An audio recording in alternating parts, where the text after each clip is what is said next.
Mark Cuban एक take entrepreneur हैं। उन्होंने अपनी ज़िंदगी में काफ़ी संघर्ष किया है। वो एक मिडिल क्लास फैमिली में जन्मे थे और एक बिलो एवरेज स्टूडेंट थे। मार्क क्यूबन कहते हैं, आप अपनी ज़िंदगी में केवल एक ही चीज़ कंट्रोल कर सकते हो और वो हैं आपके एफर्ट्स। एक दिन मार्क ने न्यूज़पेपर में सॉफ्टवेयर सेल्स पर्सन का ऐड देखा।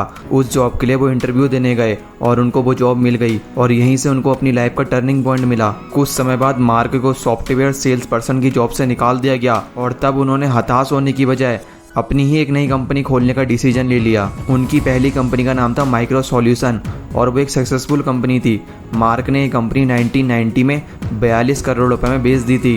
पर इतनी सक्सेसफुल कंपनी बनाना इतना आसान नहीं था। उन्होंने अपने बिजनेस को बिल्ड करने के लिए लगातार 7 सालों तक बिना छुट्टी लिए, बिना ब्रेक लिए अपने ऑफिस में काम करते रहे। उनके अनुसार सक्सेसफुल होने का कोई शॉर्टकट नहीं है। सक्सेसफुल होने का केवल एक ही रास्ता है और वो है सही डायरेक्शन में हार्डवर्क करना। Don't start a company unless it is an obsession and something you love. If you have an exit strategy, it's not an obsession. Mark ने अपनी दूसरी कंपनी Podcast.com को सन 1999 में याहू को 40 करोड़ में बेचा था। तब उन्होंने इस डील से 14 करोड़ रुपए का फायदा उठाया और वहीं से उनका बिलियनर बनने का सपना पूरा हो गया। लेकिन बिलियनर बनने के लिए उनको बहुत सारी मुश्किलों का सामना करना पड़ा था। उनकी लाइफ में एक समय ऐसा भी आया था जब उनको फर्श पर सोना पड़ता था। वो छोटी मोटी जॉब करते थे और उन जॉब से जो पैसा मिलता था वो उन पैसों को अपने बिजनेस में इन्वेस्ट कर देते थे। आज उनके पास एक आलीशान घर है, खुद का प्राइवेट जेट है, खुद का टीवी शो है, खुद की बास्केटबॉल टीम भी है। If you are prepared and you know what it takes, it is not a risk. You just have to figure out how to get there. There is always a way to get there. Mark का मानना है कि जब आप successful हो जाते हो तो ये दुनिया केवल आपके लक की बात करती है। आपके हार्डवर्क और डेडिकेशन को कोई नहीं पूछता। लेकिन सक्सेसफुल होने के लिए आपको लक ही नहीं बल्कि हार्डवर्किंग और डेडिकेटेड पर्सन होने की ज़रूरत है। मार्क क्यूबन की एक खास बात ये भी है कि वो हमेशा सक्सेसफुल लोगों की स्टोरी और बुक पढ़ते रहते हैं और उनकी ज़िंदगी से लगातार सीखते रहते हैं। उनके मुताबिक आप जो चाहो उसको अचीव कर सकते हो। बस आपको क्या करना है, रोज़ नई नई चीज़ों को सीखते रहना है और आगे बढ़ते रहना है। अब हम अपने इस वीडियो में ऐसे 7 पॉइंट डिस्कस करेंगे जिसको फॉलो करके आप भी अमीर बन सकते हो। लेकिन इसमें 3, 5, 6 और 7 पॉइंट बहुत ज़्यादा इंपॉर्टेंट है, इसलिए वीडियो को लास्ट तक ज़रूर देखना। Number 1, focus on making more money than saving money. ये बात तो हम लोग जानते भी हैं और बहुत सारे लोग करते भी हैं। अगर आपको फाइनेंशियली फ्री बनना है तो उसका सबसे पहला कदम है अपने पैसों को सेव करना। लेकिन असली कहानी तो अभी स्टार्ट होती है। हम जानते हैं पैसों को सेव करके हम कभी भी फाइनेंशियल फ्रीडम को अचीव नहीं कर सकते। हमें अपने सेव करे हुए पैसे को सही जगह इन्वेस्ट करना आना चाहिए। चलो मान लेते हैं आपने पैसा सेव भी कर लिया और उसको सही जगह इन्वेस्ट भी कर दिया, लेकिन अगर आपने इस चीज़ को नहीं बढ़ाया तो आप कभी भी अपनी फाइनेंशियल फ्रीडम को अचीव नहीं कर पाओगे। और वो एकमात्र चीज़ है अपनी इनकम को बढ़ाना। दोस्तों, आप जितना ज़्यादा कमाओगे उतना ही ज़्यादा सेव करके इन्वेस्टमेंट कर सकते हो। इसलिए आपको अपनी इनकम को बढ़ाने पर बहुत ज़्यादा ध्यान देना चाहिए। हमेशा ध्यान रखना, हर किसी की लाइफ में कुछ ना कुछ ड्रीम होते हैं। किसी को अच्छा घर चाहिए होता है या फिर किसी को अपनी ड्रीम कार में घूमना होता है। लेकिन क्या हो अगर ये आपका सपना 60 साल के बाद पूरा हो, तब क्या आप इसको एंजॉय कर पाओगे? शायद आप एंजॉय नहीं कर पाओगे एज़ कम्पेयर टू जितना एंजॉय आप 25 की उम्र में कर सकते थे।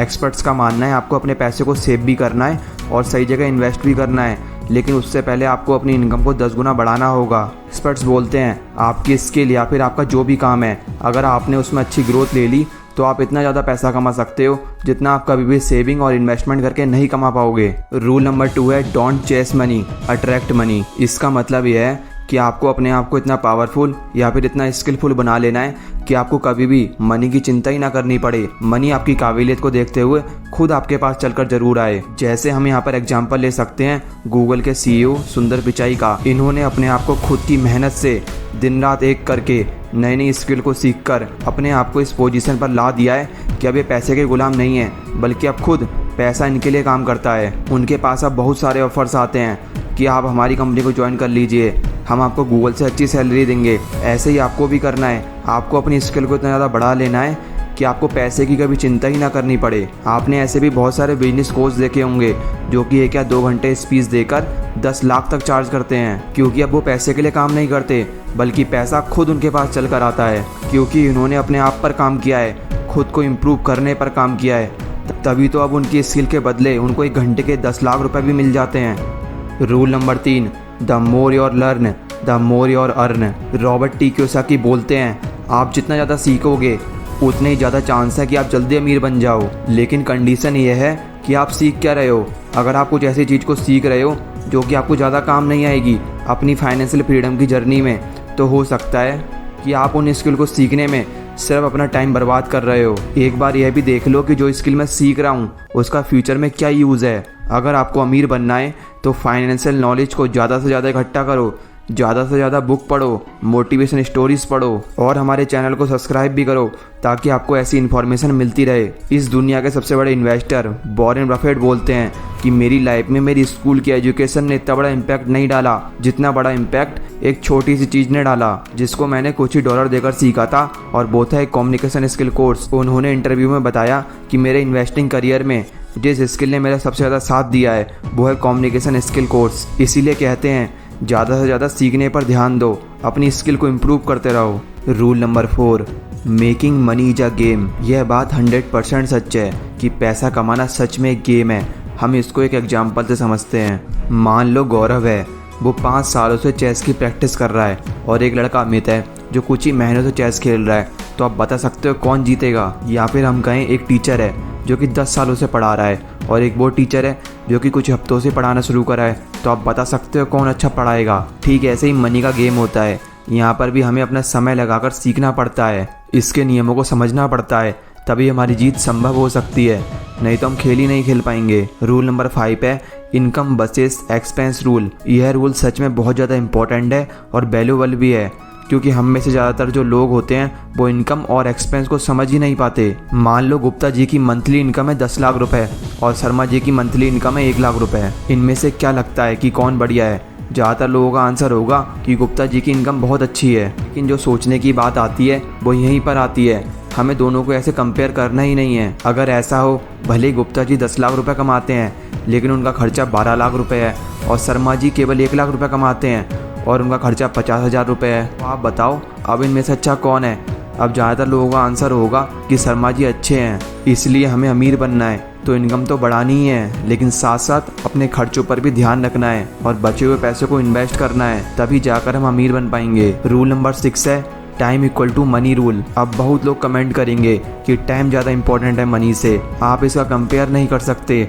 लेकिन एक बार शांत दिमाग से सोचो कि क्या सच में यह नियम सबके लिए अप्लाई होता है? एक मजदूर है, वो पूरे दिन बहुत मेहनत से काम करता है, उसके बाद उसको मजदूरी के तौर पर 400 रुपये मिलते हैं। तो क्या यह नियम उस पर लग सकता है? अगर उससे पूछोगे कि टाइम इंपॉर्टेंट है या मनी, तो उसका सीधा सा आंसर होगा कि मनी ज़्यादा इंपॉर्टेंट है। लेकिन अगर हम यही बात बिल गेट्स या फिर इलॉन मस्क से पूछें तो इन लोगों के लिए मनी ज़्यादा इंपॉर्टेंट नहीं है, इन लोगों के लिए ज़्यादा इंपॉर्टेंट है उनका समय। अब हम जो मिडिल क्लास लोग हैं उनको क्या सीखना चाहिए इसमें से? मान लो गौरव महीने के 20,000 रुपये कमाता है और वो एक बाइक खरीदता है जिसकी वैल्यू 1.5 लाख रुपीज़ है। तो क्या यह चीज़ उसके लिए सही होगी? उसको उस बाइक को खरीदने के लिए 8 महीने काम करना पड़ा होगा और अपना सारा पैसा बचाना पड़ा होगा। अब आपका ही क्वेश्चन आ रहा होगा, तो क्या हम अपने शौक को भी पूरा ना करें? इसका केवल एक ही आंसर है, अगर आपको उस चीज़ की नीड है तभी उसको खरीदिए, नहीं तो यह चीज़ आपके लिए एक लायबिलिटी है जो कि आपके ऊपर एक बोझ है, जो कि आपको कभी अमीर बनने नहीं देगी। आप इतनी महंगी बाइक लेते हो तो उसको मेंटेन करने का भी खर्च आएगा, उसमें पेट्रोल का भी खर्च आएगा, लेकिन आप ये भूल रहे हो कि आपकी इनकम तो अभी भी उतनी ही है। इसलिए यह चीज़ आपके लिए खतरनाक होगी और यही चीज़ आपको रोकती है अमीर बनने से। हम लोग जाने अनजाने बहुत सारी पार्टीज़ करते हैं, कुछ महीनों में मोबाइल बदल लेते हैं, फालतू में बहुत सारी खरीदारी करते हैं और बहुत सारी ऐसी चीज़ें खरीद लेते हैं जो कि हमारे काम की ही नहीं है, और यही रुकावट बनती हैं हमारे अमीर बनने के सफ़र में। इसलिए हमें समझना होगा कि हमारे लिए क्या ज़रूरी है, क्या हम जो खरीद रहे हैं वो हमारे लिए एसेट है या फिर लायबिलिटी है। नंबर 7 है 50-30-20 रूल। यह नियम है उन लोगों के लिए जिनको पार्टी करे बिना रोका नहीं जाता, उनको बहुत ज़्यादा शौक होता है नई नई चीज़ों को खरीदने का, तो वो लोग 50-30-20 रूल को फॉलो करके अमीर बन सकते हैं। यह एक ऐसा रूल है जिसका यूज़ करके आप बजट बनाकर अपनी सेविंग को कर सकते हो। सबसे पहले आपको अपनी मंथली अर्निंग को 3 भागों में डिवाइड कर लेना है।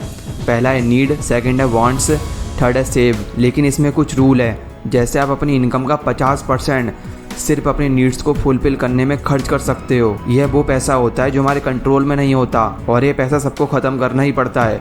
अगर आप रेंट पर रह रहे हो तो आपको रेंट तो देना ही होगा, और ऐसे ही बहुत सारी बेसिक नीड्स होती हैं जैसे हाउस बिल से फूड, ट्रैवलिंग और भी बहुत सारी चीज़ें। लेकिन याद रखना, इनको कभी भी अपनी इनकम के 50% से ज़्यादा पे मत करना, नहीं तो सच में आप कभी भी अमीर नहीं बन पाओगे। आपको अपने पैसे का दूसरा हिस्सा खर्च करना है बॉन्ड्स में। इसमें आप अपनी इनकम का 30% खर्च कर सकते हो।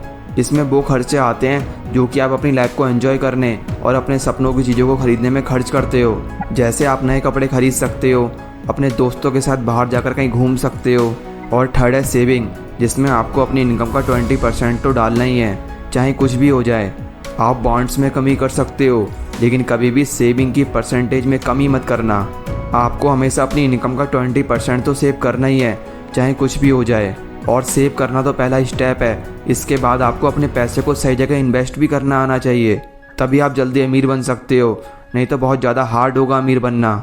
आज इतना ज़्यादा पैसा कमाया जा रहा है कि जितना पैसा पहले कभी नहीं कमाया गया था। अगर हम रिसर्च की माने तो उनका कहना है कि हर रोज़ तकरीबन $1 ट्रिलियन का ट्रांजैक्शन रोज होता है। इसमें एक मज़ेदार बात यह है कि ये पैसा हमें दिखाई नहीं देता, लेकिन ये पैसा हर रोज़ तलाश कर रहा है ऐसे लोगों की जो इसको कमा सकते हैं। और यही वजह है कि लोग आंखों से पैसे को खोजते हैं तो उनको कुछ दिखाई नहीं देता, क्योंकि पैसे का एक बहुत बड़ा हिस्सा फिजिकली इधर उधर नहीं जाता, बल्कि सारे ट्रांजैक्शन डिजिटल होते हैं। ज़्यादातर लोग एक सैलरी से दूसरी सैलरी में गुजारा करते हैं और ऐसे ही करते करते उनकी ज़िंदगी बीत जाती है। हम मिडिल क्लास लोगों के सपने क्या होते हैं? हमारे सपने यही होते हैं कि हमारे पास बहुत सारा पैसा हो, अपना घर हो, हमारे पास कार हो, ताकि हम अपनी लाइफ खुशी से जी पाएँ। और हम ये भी चाहते हैं जब हम उस उम्र के पड़ाव पर जाएं, जब हमारे हाथ पैर हमारा साथ नहीं देते, तब भी हमें पैसे की कोई कमी ना हो। लेकिन ये सब पाने के लिए हमें फाइनेंशियल प्लानिंग करनी होगी, वो भी आज, जिससे हम कम समय में ज़्यादा पैसा कमा पाएँ और उसको इन्वेस्ट कर सकें। और हमारी प्रॉब्लम तो अभी शुरू होती है, हमें फाइनेंशियल नॉलेज की अच्छी समझ नहीं होती, इसलिए हम गलत फाइनेंशियल प्लानिंग कर लेते हैं और इस गलत प्लानिंग का बाद में नुकसान उठाना पड़ता है। हमने ये लाइन कई बार सुनी है, money does not buy happiness. अब कोई ज़्यादा पैसे से खुशी हो या ना हो, लेकिन ये बात तो 100% सच है। अगर तुम्हारे पास पैसा कम है तो आप दुखी जरूर होगे। कम पैसा होने की वजह से हमारे पास बहुत सारी परेशानियाँ आ जाती हैं, हमें बहुत ज़्यादा स्ट्रगल करना पड़ता है। और यहाँ पर यह कोट बिल्कुल ठीक बैठता है, yes money can not buy happiness but poverty can not buy anything. अब एक बार उन पॉइंटों को वापस देख लेते हैं जो हमने डिस्कस करे थे और जिनको आपको कभी नहीं भूलना है, क्योंकि यही वो पॉइंट हैं जो आपको फाइनेंशियली फ्री बनाएंगे। फर्स्ट था focus on making more money than saving money. Second था don't chase money, attract money. Third था the more your learn the more your earn. Fourth था making money is a game. Fifth था income versus expense rule. और आखिरी था the 50-30-20 rule.